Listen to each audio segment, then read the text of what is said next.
Allez, nouveau numéro, bonjour à toutes et à tous, de Ça vaut le coup, l'émission qui donne du sens à votre épargne sur Boursorama.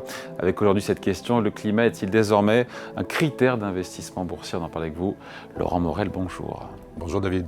Associé chez Carbone 4, est-ce qu'on peut dire qu'il y a assurément aujourd'hui, même au niveau du grand public, une conscience des enjeux, une prise de conscience, en France et pas seulement, mais déjà en France, sur cette nécessité de s'adapter au changement climatique en cours, à ceux qui sont à venir, aux enjeux, aux défis, à tout cet argent qu'il va falloir trouver, investir, même si dans l'actualité on a évidemment les incendies au Québec qui sont là pour nous rappeler l'urgence quand on l'oublie. Oui, il y a aussi le ministre Christophe Béchu qui nous a rappelé que l'hypothèse d'un réchauffement à 2,5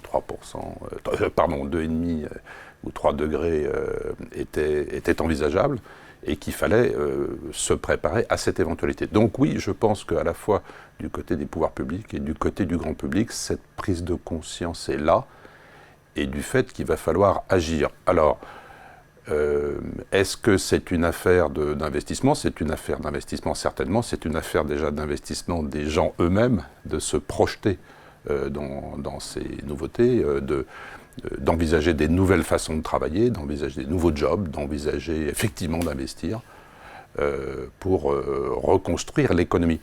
J'entends souvent parler d'économie de guerre en matière de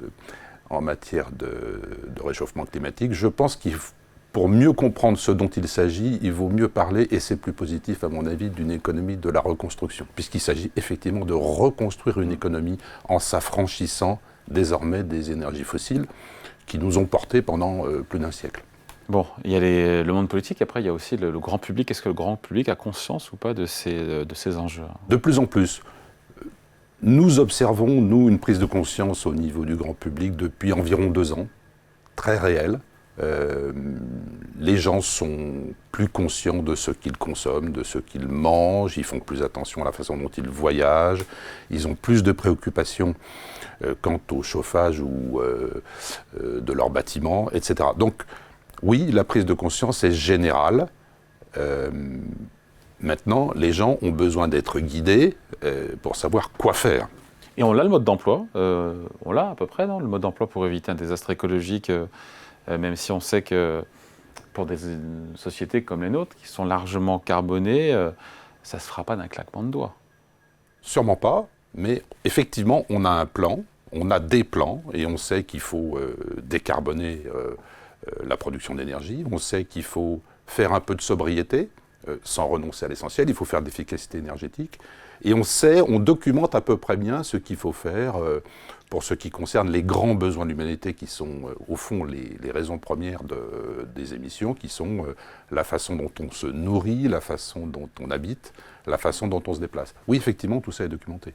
Bon, après, si on veut être un peu positif, on peut se dire que, je parle sous votre contrôle, c'est la première année où les investissements dans le monde, dans les énergies renouvelables, ont dépassé, ont supplanté les investissements dans le pétrole. Oui. Est-ce que c'est un signe, c'est une symbolique importante? Moi, je pense que c'est historique, en effet, et je ne suis pas le seul. Donc, vous savez, il y a un organisme mondial qui fait référence en la matière, qui est l'Agence internationale de l'énergie, l'AIE, qui a publié son rapport 2023 sur l'investissement. Et en 2023, il s'investira 1750 milliards à peu près dans les énergies renouvelables et 1000 milliards seulement dans les énergies fossiles. C'est-à-dire que c'est une augmentation considérable par rapport à seulement 5 ou 6 ans, où les deux quantités étaient à peu près à équivalence.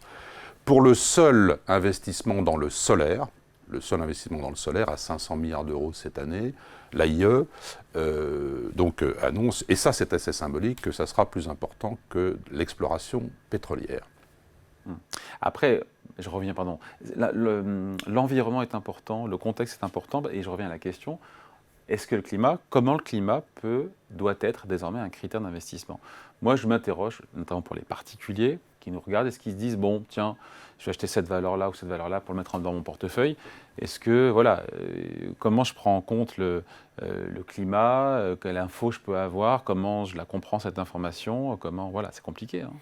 Oui, c'est assez compliqué. Alors nous, à Carbone 4 Finance, on fournit de l'information pour les gérants, donc plutôt pour des gens qui ont des bureaux de recherche et qu'on va alimenter avec des informations sur le changement climatique et la transition énergétique. Donc ça ne s'adresse pas forcément, en effet, au grand public. Peut-être qu'on peut prendre un exemple. Ouais. On parlait d'énergie tout à l'heure, Total Energy, oui. Qui annonçait ses résultats, enfin qui, sur la base de ses résultats du premier trimestre, très spectaculaires. Et qui affirme être en train d'accélérer sa transition énergétique, mais pour beaucoup, ça ne va pas assez vite, puisqu'il y a toujours des nouveaux gisements qui sont prévus. Et c'est notamment la question que l'investisseur peut se poser. Je n'ai pas de réponse ce matin, David, à cette question, mais on peut peut-être poser le problème. Effectivement, la question que posent les investisseurs dans l'action Total, c'est est-ce que la transition de ce champion mondial de l'énergie va assez vite vers les nouveaux modes de production d'énergie. Je cite 2 chiffres. Total, effectivement, est un champion mondial de l'énergie. On peut s'enorgueillir d'avoir en France un des majors de l'industrie énergétique mondiale, et c'est une chance et un atout pour la France. Donc, si je prends le seul pétrole, la capacité de production de Total, c'est 1,4 million de barils par jour. C'est intéressant parce que c'est à peu près la consommation de la France. Voyez ?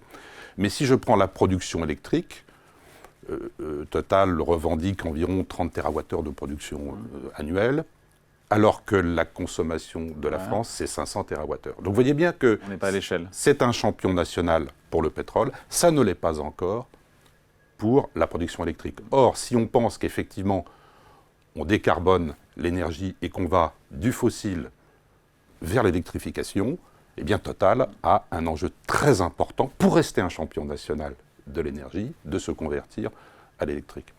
Donc ce que vous dites indirectement, c'est qu'ils ne vont pas assez vite, c'est qu'ils n'accélèrent pas assez. C'est une très lourde responsabilité de diriger une entreprise de ce type-là. Il y a des actionnaires, il y a des enjeux, etc. Donc je ne vais pas critiquer, je dis simplement que c'est la question qui est posée par les investisseurs, d'une certaine manière, même si c'est beaucoup plus maladroit, qui est aussi la question qui est posée quelquefois par les ONG. Et donc, comment les investisseurs, donc gérants ou particuliers, peuvent intégrer cette réflexion climat dans leurs analyses, dans leurs choix d'investissement? Comment ils s'alimentent, comment ils alimentent leur réflexion, avec quels outils? Si je continue sur, encore, et c'est une affaire de travail, il faut investiguer dans chaque secteur, mais si je tire un petit peu la comparaison totale, ce qui est pas simple pour l'investisseur, c'est que les rendements sur le pétrole, aujourd'hui, sont bien supérieurs à ceux qu'on a sur la production électrique. On a 25% de ROCE sur le return on capital employed, enfin de rentabilité des capitaux investis sur le pétrole. On est seulement à 10 sur les ENR. Disons, donc effectivement, il y a... ENR, énergie renouvelable. Énergie renouvelable. Parlez-vous le Morel. Ah oui, désolé David. Ce qui est certain, c'est que voilà, il y a au fond ce dilemme. Est-ce que j'investis avec des très forts rendements sur le fossile aujourd'hui, mais avec une question sur la valorisation à court terme, ou est-ce que j'investis plus sur les ENR avec un taux de rendement immédiat moins élevé, mais peut-être une perspective moyen terme supérieur. Si je regarde les PER de différentes entreprises... le ratio cours sur bénéfice. Le ratio cours sur bénéfice, merci David. On a, sur une action comme Total, environ 6, si vous voulez, alors que sur Neoen, qui est certes une entreprise beaucoup plus petite, mais qui est complètement concentrée sur les ENR, on est à 50. Voilà. Donc, ça dit quelque chose... Je préfère acheter un PER de 6 qu'un PER de 50, mais bon... Tout dépend sans aucune considération pour le coût climatique. Tout dépend peut-être de votre horizon d'investissement. C'est effectivement la question qui est posée à l'actionnaire, comme elle est posée au management Total, comme elle est posée à la société tout entière. La perspective du rendement immédiat ou la perspective de l'investissement à très long terme. Je pense que si on est un fonds de pension, la question se pose puisqu'il s'agit clairement d'un horizon à 30 ans. Et là, la question est différente simplement d'un épargnant qui veut juste un rendement immédiat de ses capitaux investis. Peut-être qu'une partie de la réponse est là. Dernière question. Chez les gérants que vous voyez, qui sont donc vos clients, qui achètent vos data financières, ça, vos études, Est-ce qu'il y a un changement, encore une fois, dans l'approche qu'ils ont avant d'investir? En quoi, effectivement, est-ce que le pilier environnement, social et gouvernance est aujourd'hui devenu, peut-être pas l'alpha et l'oméga, mais en tout cas quasiment incontournable? Ou est-ce que ça reste toujours de bonnes intentions, mais le financier l'emporte toujours à la fin sur l'extra-financier? Je dirais que on évolue très rapidement. On vient d'un environnement où effectivement... On vient de loin. On vient de très loin. On vient d'un environnement où il s'agissait surtout de faire de la conformité. Et de plus en plus maintenant, on a des gérants qui s'intéressent à ce sujet parce que précisément, l'extra-financier rejoint le financier au sens où, quand on est dans une perspective de moyen terme sur l'investissement, ces questions se posent de fait et on ne peut plus les écarter. Allez, merci beaucoup. Point de vue signé Laurent Morel, associé chez Carbone 4. Merci à vous. Merci. Et ça vaut le coup revient évidemment la semaine prochaine sur Boursorama.